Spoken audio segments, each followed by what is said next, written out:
pessoal, tudo bem? Leslie aqui. Vamos conversar um pouquinho sobre os 49ers e o que tem acontecido lá em Santa Clara, tá? Teve até um insider que andou bebendo alguma coisa que não é muito boa lá daquelas vinícolas lá da Califórnia, e a gente vai conversar um pouquinho sobre isso também, tá? Sobre uma suposta contratação de um QB que foi liberado ali pelo seu próprio time na data de hoje, que eu estou gravando aqui na sexta-feira, tá? Vamos lá. A primeira coisa é o seguinte: a lesão de Brock parece mais séria do que o pessoal tinha dito inicialmente. E por que eu estou dizendo isso? Por um motivo muito simples. Alguns aqui nem sabem que ele pode estar assistindo, pode nem saber que ele estava lesionado. Ele lesionou o braço, o ombro, tá? Durante o jogo contra Seattle. Não sabe exatamente quando, exatamente em qualquer momento ele lesou. Mas ele saiu com a lesão.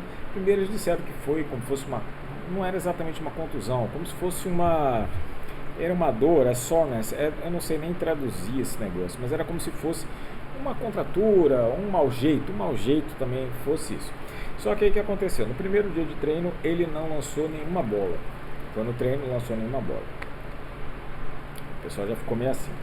No segundo dia ele lançou 2, 3 bolas, parou com 5 minutos, saiu sem falar com a imprensa.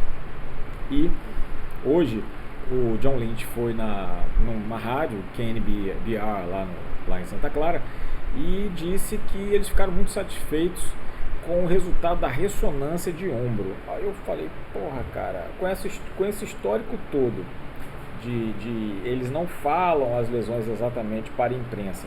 Eu até entendo, para não jogar, não facilitar o adversário. Tá, a gente compreende, não facilitar o adversário. Mas as coisas são piores do que imagina. Veja bem, você faz a ressonância por algum motivo banal? Não faz. Então é uma coisa que seria mais grave, né? Eles ficaram com receio, e a impressão que os insiders ficaram é que talvez o Brock precisasse operar. Isso mesmo, operar o ombro, a lesão fosse grave, tivesse que operar o ombro, ele não sabia exatamente como foi a lesão. Enfim, fato é que ele não jogou e já estão preparando tanto o Brandon Allen quanto o Josh Dobbs para poder jogar esse jogo. Quando foi lá atrás, eu falei para tomar cuidado com essa questão do QB, mas a gente vai falar um pouquinho mais à frente sobre eles. Tem outros jogadores que estão para voltar de lesão, tá? Entre eles o Nick Bosa e o Trent Williams não jogaram. É incerto se eles vão jogar no domingo contra os Packers, tá? O Trent Williams está lidando com essa lesão no tornozelo já há algum tempo, e o Nick Bosa tentou jogar, na verdade ele jogou até relativamente bem em jogo contra Seattle, depois não conseguiu mais. Quem vai substituí-lo? Então, estão contratando jogadores ali à torta e à direita, e o que já criou um certo mal-estar, inclusive com a mídia lá da Califórnia. Por quê? Porque todo mundo avisou que eles precisavam de ajuda. Leonard Floyd tem altos e baixos, Nick Bosa sozinho não vai dar conta. E eles não contrataram ninguém na troca, não fizeram nenhuma troca impactante. Trocaram por um cara que era de practice squad, quer dizer, que não havia necessidade de troca, com o São Francisco necessitando de vários jogadores em várias posições, desde os times especiais, no ataque e na defesa, tá? Linebackers, edge, né, no caso, D-line, precisava de um wide receiver rápido, né, que pudesse fazer uma transição um pouquinho diferente ali no esquema, tá? O Debo não está funcionando, é o que a gente vai falar em seguida. De qualquer maneira, enfim, o 49ers não fez a troca, com Bosa fora, aí, meu amigo, você viu o que aconteceu em Seattle, né? Sem contar as questões todas lá com relação ao linebacker e o coordenador defensivo de São Francisco, que é o Nick Sorensen, sorry por ele, mas ele está fazendo das suas cagadas, tá? Chavez Ward voltou ao time, não sei como está a cabeça dele, perdeu uma filha de 1 ano, uma catástrofe. Voltar até é bom para a cabeça dele, mas eu não sei se ele vai ter condições de jogo. Outros jogadores que estavam lesionados estão marcados para tentar voltar. Drew Greenlaw, e o pessoal está contando que o Drew Greenlaw vai resolver a defesa de São Francisco. Não vai, gente, não vai resolver. Você acha que o cara que teve uma lesão de tendão de Aquiles, que ele rompeu o tendão de Aquiles, que fez uma cirurgia, ou seja, ele ficou um tempo sem treinar, um atleta de alta performance, vai chegar e vai voltar jogando que ele estava? Não vai. Tem que ir devagar, né, gente? Pelo amor de Deus, né? Vai devagar com o Greenlaw para ele não ter outra lesão, tá? O que eles não fizeram com o Christian McCaffrey. Não fizeram com o Christian McCaffrey, voltou a jogar, e o Christian, embora seja um ótimo jogador, obviamente ele não está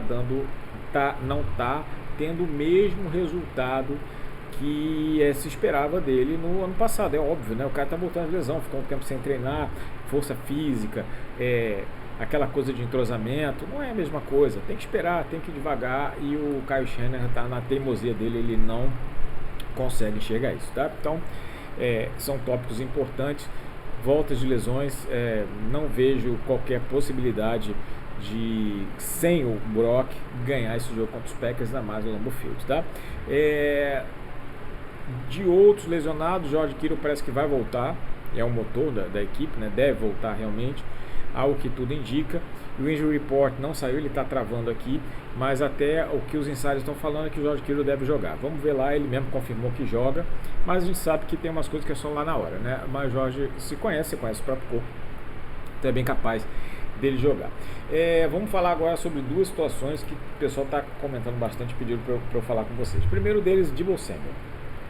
Tá bem, vou até tirar o óculos. Deebo Samuel, eu tinha falado no início da temporada, comentei com meus amigos sobre algumas coisas que eu vou falar agora, tá? Uma delas era, tinha que trocar o Deebo Samuel e o Brandon Ayuk.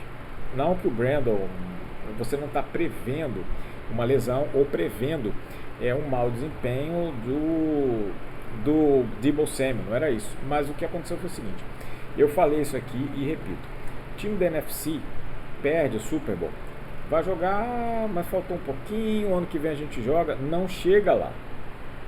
Por questão de que tem lesões, aquele chama de Super Bowl hangover, né, a ressaca do Super Bowl, enfim, não chega, nunca chegou. E eu falei, você precisava fazer mudanças drásticas e dolorosas na equipe para poder chegar ao Super Bowl novamente. Tá? E continuo repetindo isso, então não foi feito. Tanto o Deebo contra o Brandon, eles não conseguiram fazer uma separação adequada no jogo contra os Chiefs. Infelizmente, gente. Tá, talvez eles tenham um grande sucesso em outra equipe, sucesso para eles, mas que eu acho que deveria ter sido trocados, eu acho e continuo achando isso desde o início, eu não estou falando isso agora não, acho que sempre deveria ter trocado, tá? E São Francisco teve a oportunidade durante o draft de pegar o Amari Cooper e depois pegar DeAndre Hopkins, que saiu dos Titans e foi para os Chiefs. A pessoa, e alguns sabem, não, mas o São Francisco não precisava do DeAndre Hopkins. Eu falei, não precisava de DeAndre Hopkins, não precisava de Amari Cooper, não, precisava de quem? Deebo Samuel e Brandon Ayuk, que estavam ruins, sem separação, dropando passe, no caso do Brandon Ayuk. Então, não faz muito sentido. Eu teria feito a troca, mas eu teria feito a troca lá atrás. Eu fiz até um vídeo falando na época do Brandon Ayuk para trocar ele pela Amari Cooper, que era uma oportunidade que o São Francisco precisava. Mas enfim, não fez a troca.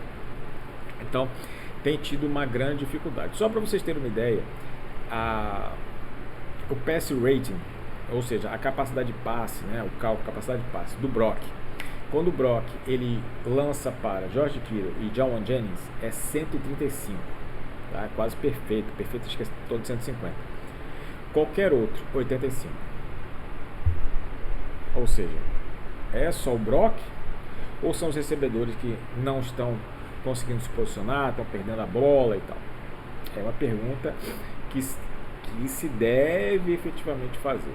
Então eu não sei até quando eles vão colocar ali. Então apostando nesse retorno aí do Drew Greenlaw, ou seja, Drew Greenlaw vai voltar e vai resolver todos os problemas da defesa também, não vai. Então assim, precisa de wide receiver, ele precisa. Mas por que eu estou trazendo isso para vocês?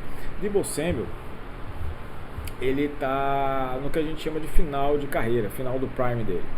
O que acontece? Ele é um jogador que é muito forte, quebra teco, ele passa pela defesa, ele atravessa a defesa. Então ele tem que ser muito rápido e muito forte. Esse tipo de jogador tem uma carreira mais longa. Ele está mais curta, não tem uma carreira longa. Ou seja, com 28, 29 anos, acabou a lesão dele. Acabou a carreira dele no prime e ele não tem mais a mesma força física. É muito parecido com o running back. Se você for ver o running back em torno de 30 anos, praticamente acabou a carreira.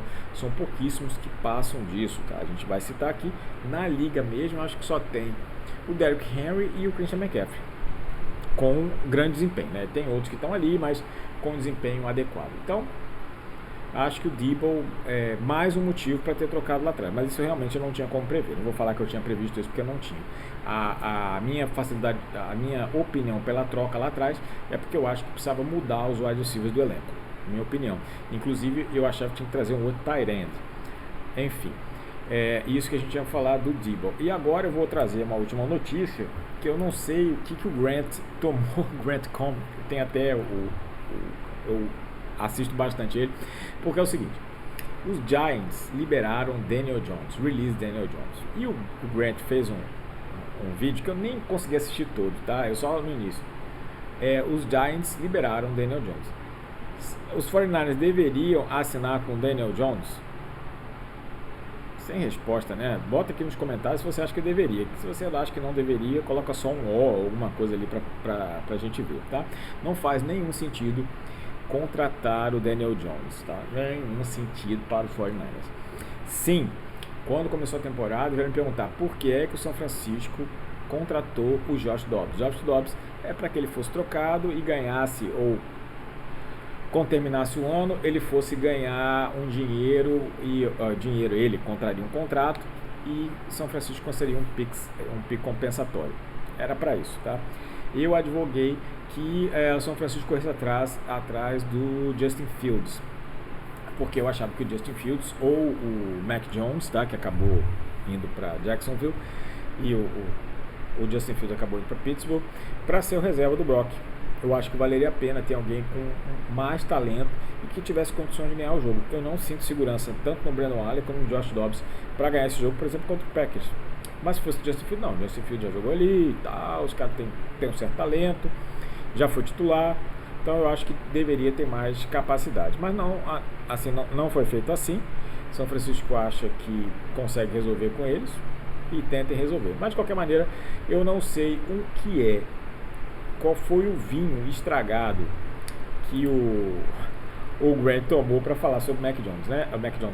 Daniel Jones, tá? Mac Jones deveria ter vindo mesmo, tá? Contra o Daniel Jones. Não faço a menor ideia, tá? Mas isso aí, pessoal. Até a próxima, se Deus quiser.